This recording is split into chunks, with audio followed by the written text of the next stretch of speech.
Dans cette vidéo, on regarde comment optimiser votre espace intérieur. Là où vous allez travailler en télétravail ou là où vous travaillez déjà en télétravail. Alors une des façons rusées, ce serait d'utiliser votre écran géant de téléviseur, si vous avez une grande télé, et de brancher votre ordinateur sur ce téléviseur pour avoir un grand écran visuel et vous avez juste votre clavier ou une souris à infrarouge pour travailler. Ça peut être très confortable au niveau euh, du confort visuel. Je vous invite à inviter la cuisine, bien évidemment, parce qu'il peut y avoir d'autres membres de la famille présents dans la maison, si vous habitez une maison ou un appartement, qui font des allers-retours dans la cuisine, où c'est un lieu quand même de passage assez fréquent, et difficile de s'y concentrer, et puis difficile de ne pas être tenté de grignoter, de manger.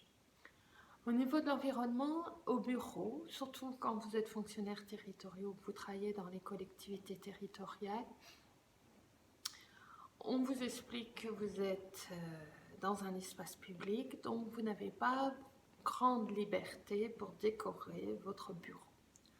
À la maison, en télétravail, c'est l'occasion rêvée d'aller décorer votre environnement et de vous préserver un espace chez vous pour le télétravail, cocooning douillet. Alors, il ne s'agit pas forcément de repeindre les murs, mais on sait que les couleurs pastel douces favorisent la concentration. Vous pouvez vous mettre une musique très douce, vous pouvez vous mettre un parfum d'ambiance, vous pouvez choisir l'éclairage optimal, soit feutré, soit grand éclairage studio Hollywood.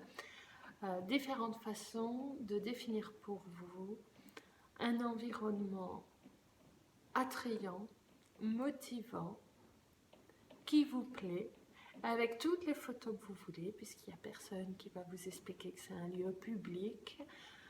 Et si vous êtes sensible aux odeurs, n'hésitez pas, bougies parfumées, vous êtes chez vous, alors attention bien sûr au risque d'incendie,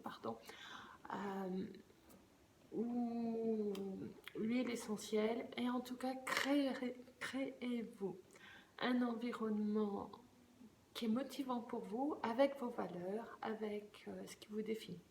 Alors, il y a des plantes aussi qui sont très bonnes pour purifier l'atmosphère, le spathiphyllum. Alors, celle-ci n'en est pas une. J'en ai pas une là à proximité dans mon salon. Mais je vous inviterai à regarder les atouts de cette plante. Elle est verte, grande feuille, et puis elle fait des fleurs blanches. Et le spathiphyllum est une plante qui a été utilisée par la NASA et mise dans les navettes spatiales pour purifier l'air. Il est important aussi que vous aériez votre pièce de travail, mais plus régulièrement que vous le feriez chez vous pour garantir un oxygène frais et puis pouvoir vous oxygéner. Voilà, quelques simples méthodes.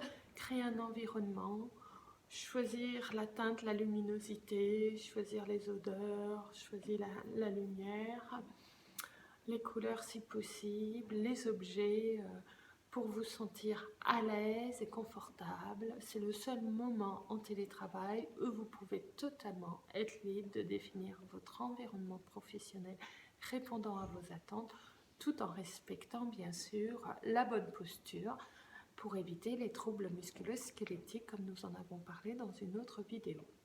À bientôt!